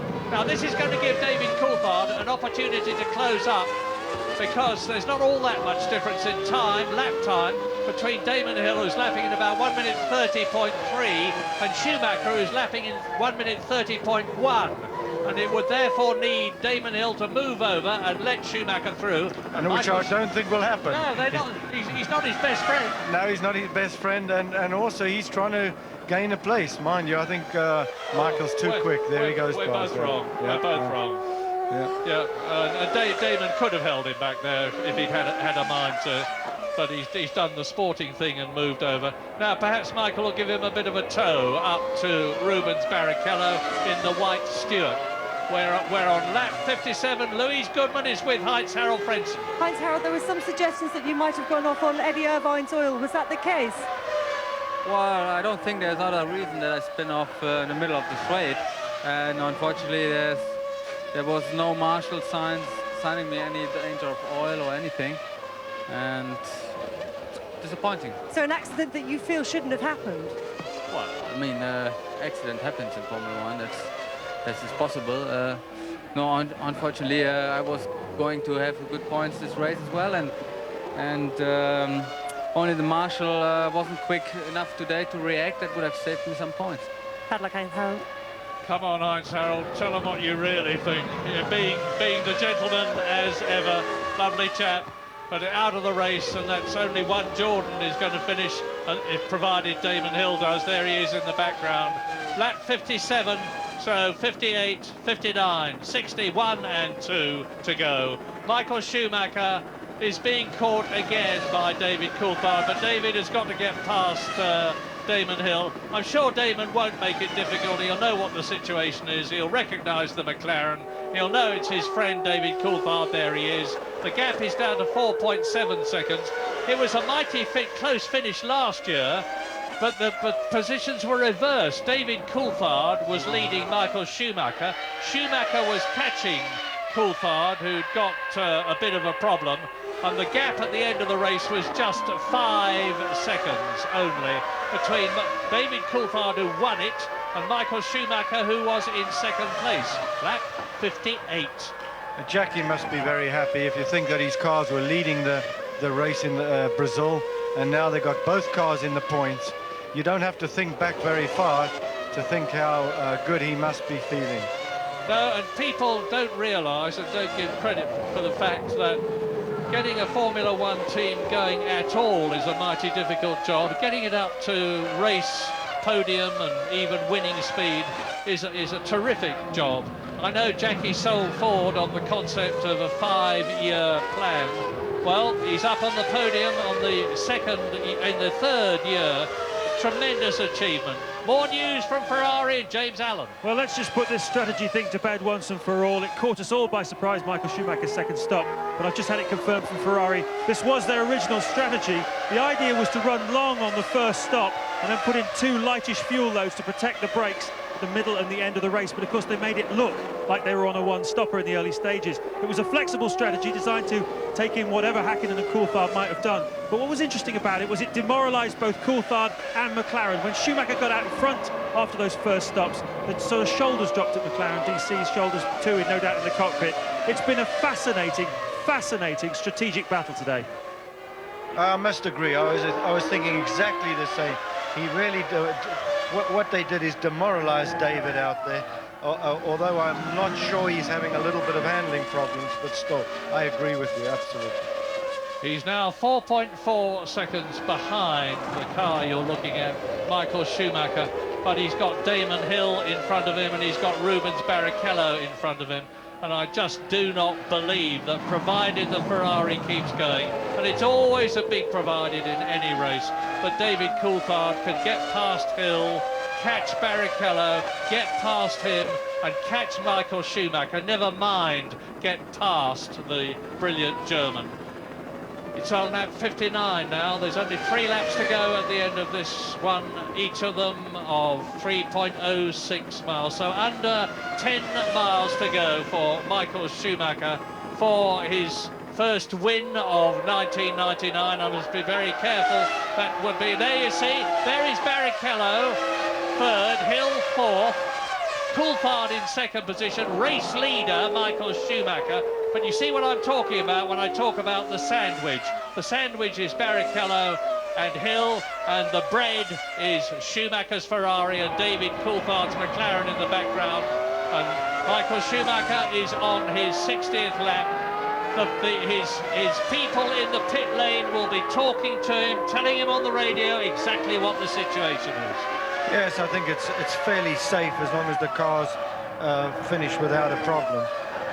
Well, it's certainly looking like Ferrari's going to win.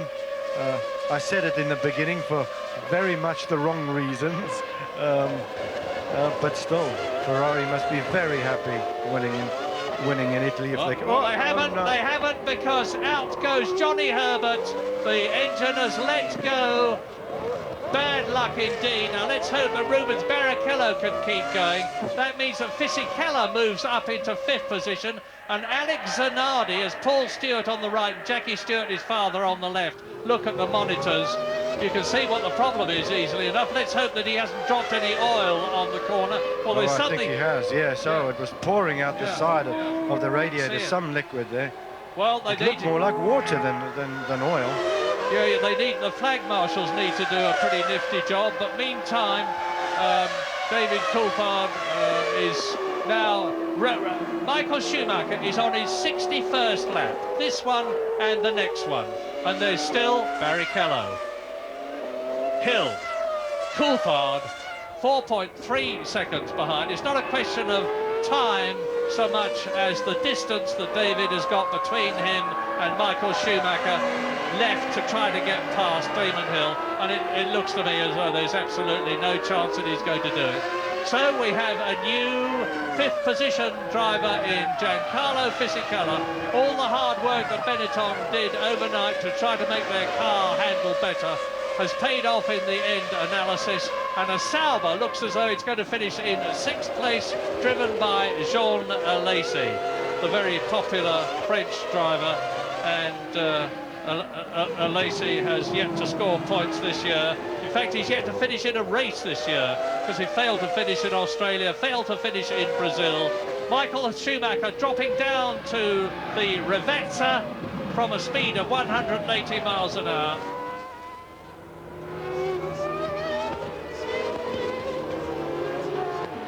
Yeah, it's Zanardi in the Williams out of the race, and I suspect he went off on oil. Yes. Because he was going beautifully steadily, and I think it was Johnny Herbert's liquid that was dropped that I said the marshals need to get out quickly, but whatever, Zanardi is out of the race, and that means to say that Mika Salo comes up into, Alesi comes up into 6th position. Mika Salo looks as though he's going to finish just out of the points, but with just about half a lap to go before Italy erupts, Michael Schumacher looks as though he's coming home for his 34th Grand Prix victory, his first of the year, to rivet Ferrari's lead in the Constructors' Championship, to move up into second equal position with Mika Häkkinen and Heinz-Harald Frentzen. So there will be 3 people in second position in the Drivers' Championship and only 2 points covering the top 4. What an absolutely fabulous thought as we go to Monaco for the around the houses race in the Principality in a fortnight's time on May the 16th. Look at the Ferrari banners going.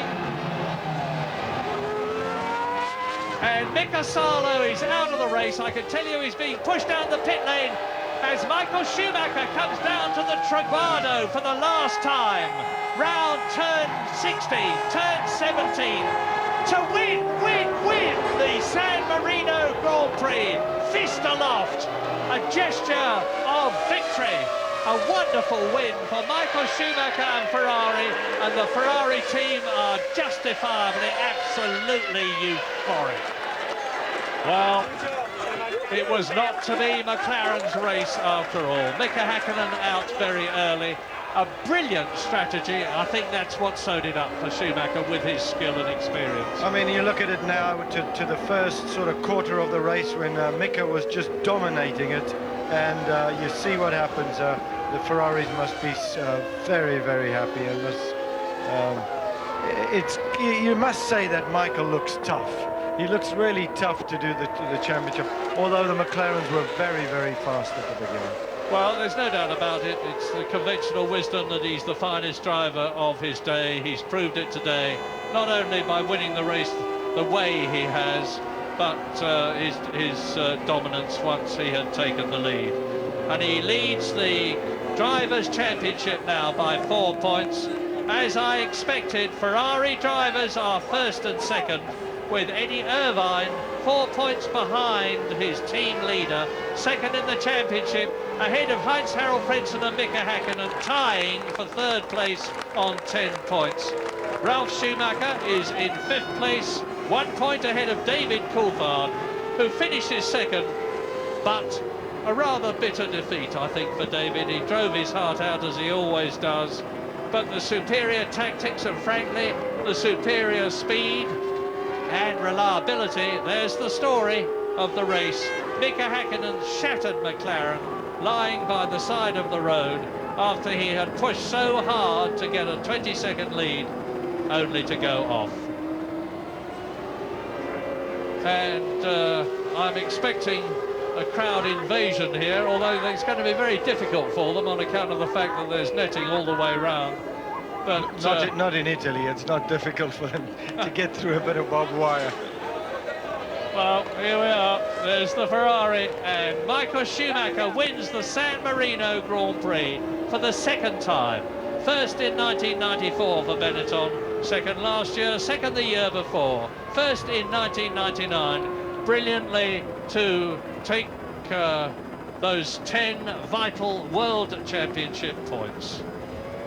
And of course, in the process, to go into the lead in the World Championship.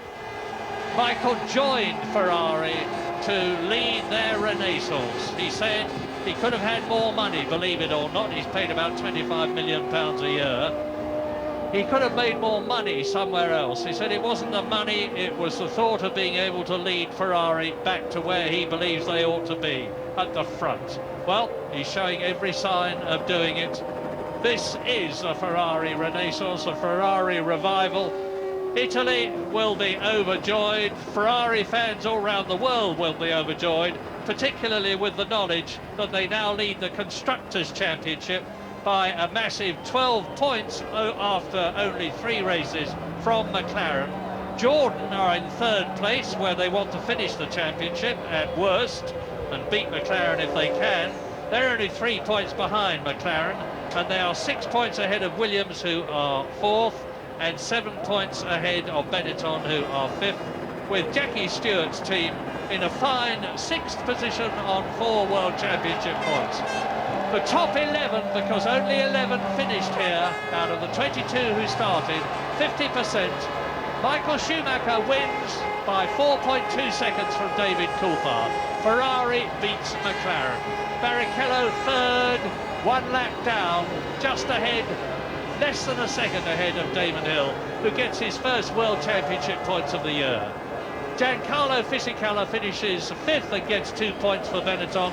Jean Alesi in 6th position, Sauber's World Championship point. 7th position, Mika Salo, 1 lap down, ahead of Luca Badoer and Marc Genet. Both the Minardis finished, although 3 laps down. And I think Johnny Herbert will be classified, but Michael Schumacher, the overjoyed winner. Thumbs up to Italy. You can just see the joy in his hands when he was putting his hand up in the car, and the way he's doing it. I think this is a hard-earned victory, and he knows it. This is the 67th time, bit of statistics for you, in 120 races that Michael Schumacher has been on the podium. More than 50% of his races he's been in the top 3. Incredible, incredible. Certainly getting to be one of the best of all time. I don't think he's there yet, in my opinion, but he's certainly the best at the moment. Ex-Ferrari driver Jean Alesi. Michael forever, says Italy.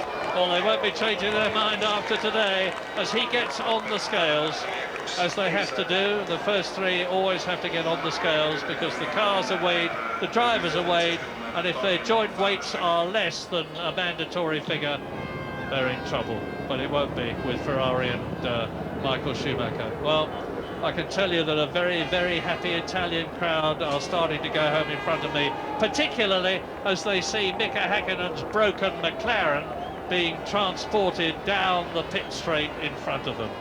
And that really rubs salt into the McLaren wounds. Not at all a good start for McLaren. No finishers in Australia. 1 finisher, admittedly the winner, in Brazil. Only 1 finisher, admittedly 2nd place in San Marino at Imola, David Coulthard. But McLaren had 3 years in the wilderness after they lost Honda engines. They'll fight back, they'll get stuck in.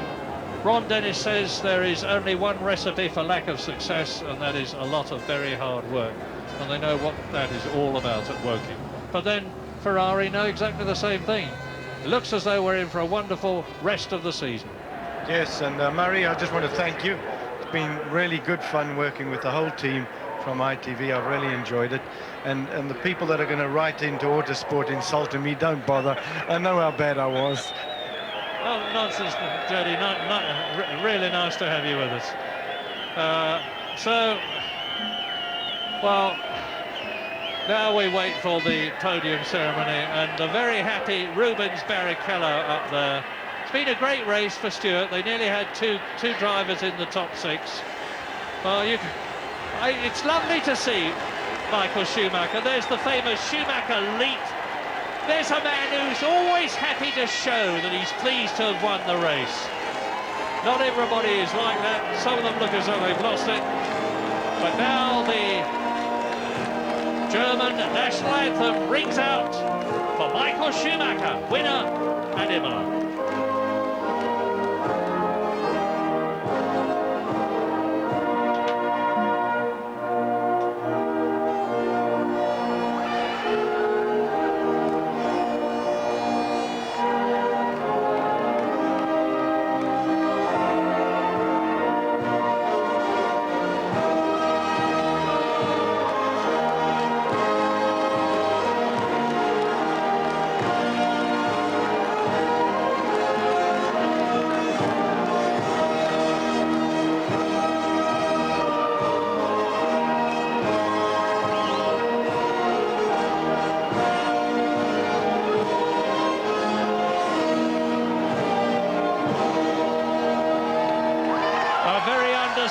remarkable difference in reactions between second place David Coulthard and winner Michael Schumacher as the Italian national anthem rings out for Ferrari.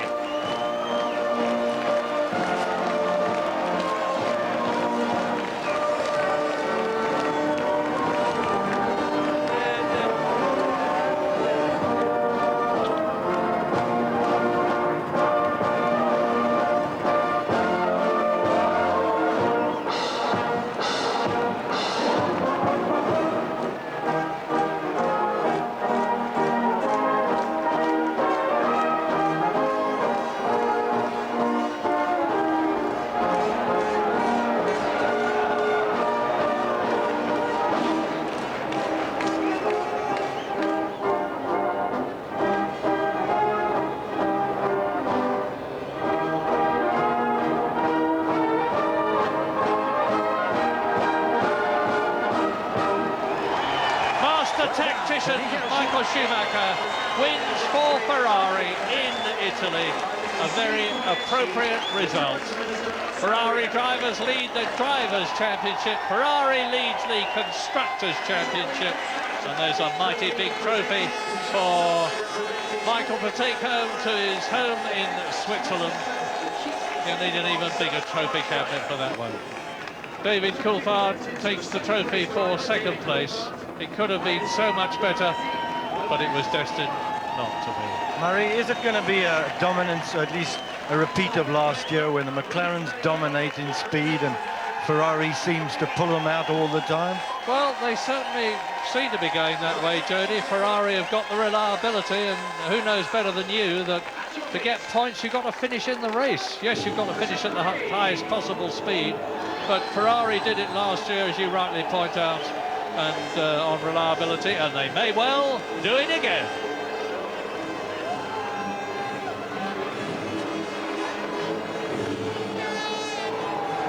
Murray, thank you very much indeed, and special thanks to Jody Scheckter. Don't underestimate yourself, Jody. You're welcome back anytime. Jody Scheckter, the last man to win the world title for Ferrari 20 years ago. Is this finally going to be Ferrari's year? They were certainly due a win here, as we have a little look at the start once again. When you rejoin us in a few minutes' time, we'll be looking back at all the key moments of the race. There'll be interviews as well. There is still a lot to discuss about Ferrari's triumph at San Marino. We will be right back.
Congratulations, gentlemen, the top three at the San Marino Grand Prix. Michael, a fantastic drive, but what we have to ask you is, were you always on a two-stop strategy, or was it like Hungary last year and you've changed mid-race?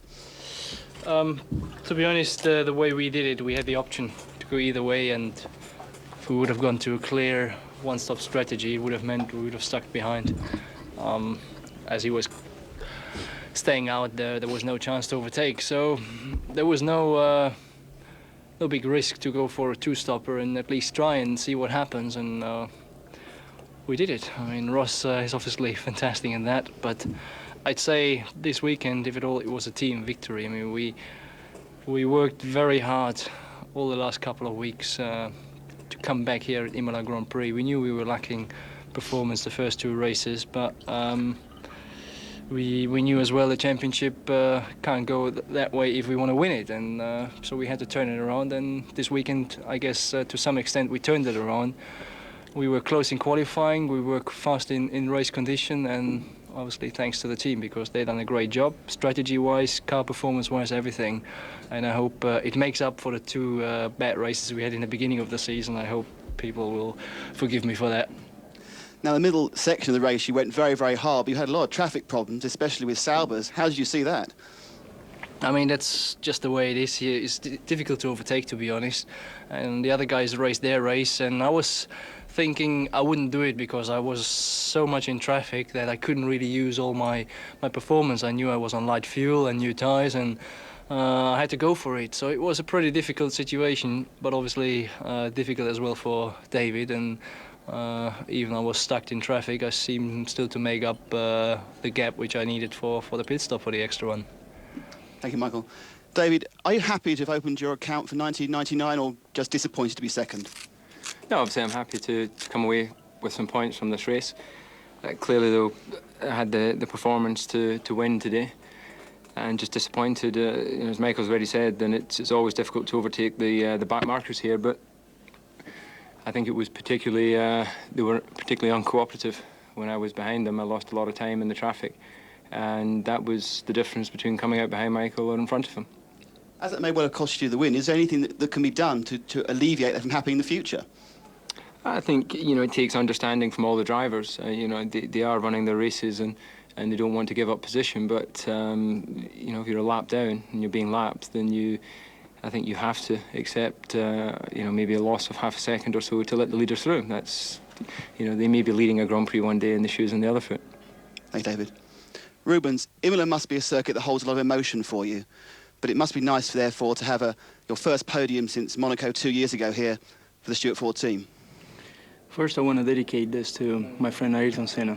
I think after all I've been through, this is the place that I wish I could really finish on the podium. So I want to give this to him, whatever he is. I think this has been a great effort from the team. We have a competitive car.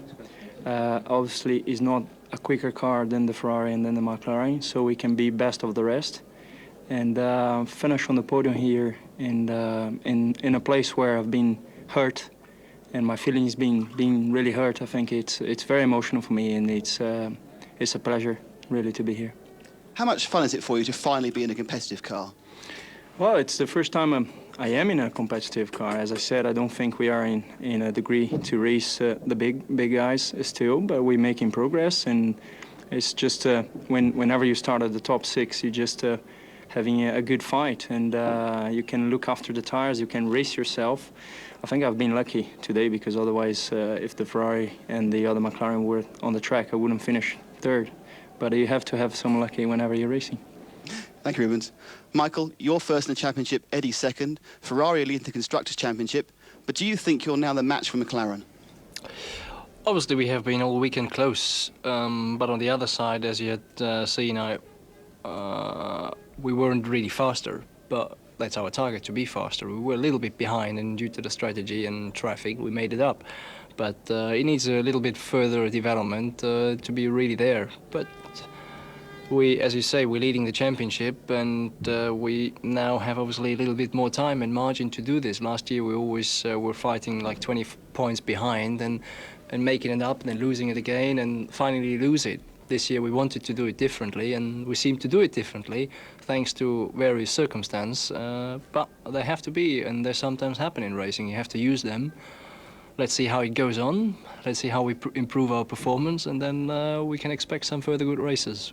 You're on a roll, and you're going to Monaco, where you always traditionally go well. You must be really looking forward to that. Yeah, I definitely do, because last year we were struggling a little bit because of the big performance variation between the top team, McLaren, and ourselves. this year, as you see here, we're pretty close, and I expect things pretty close in Monaco. And Monaco is this special circuit. When you go well, when you have a good setup, you go particular good then, and you can make time. And I hope we can prove that again this year. Thank you very much, gentlemen. Now a word from Michael and Rubens in your own language, please. Ja, zuallererst möchte ich mal dem Team ein Riesenkompliment aussprechen, denn die haben wirklich klasse gearbeitet über die ganzen Wochen bis hin zu diesem Grand Prix. Es hat eigentlich schon viele gegeben, die uns abgeschrieben haben, die gesagt haben, dass es dieses Jahr wieder eine Dominanz der McLaren geben würde. Und ich glaube, das haben wir mit diesem Rennen bestätigt, dass dies nicht so sein wird. Es war sicherlich schwierig, zu Anfang der Saison wieder hinnehmen zu müssen, dass wir doch relativ weit weg sind, à la Melbourne. Aber letzten Endes, glaube ich, zählen die Resultate und was rauskommt. Und was heute rausgekommen ist, sicherlich klasse. Seit 16 Jahren kein Sieg mehr in Imola. Auch mein erster Sieg mit Ferrari in Imola. Und ich möchte dem Team wirklich ein großes Dankeschön aussprechen, weil es ist deren Leistung, auch die Strategie heute wieder, die hat uns nach vorne gebracht. Also Riesenkompliment ans Team. Danke. Rubens?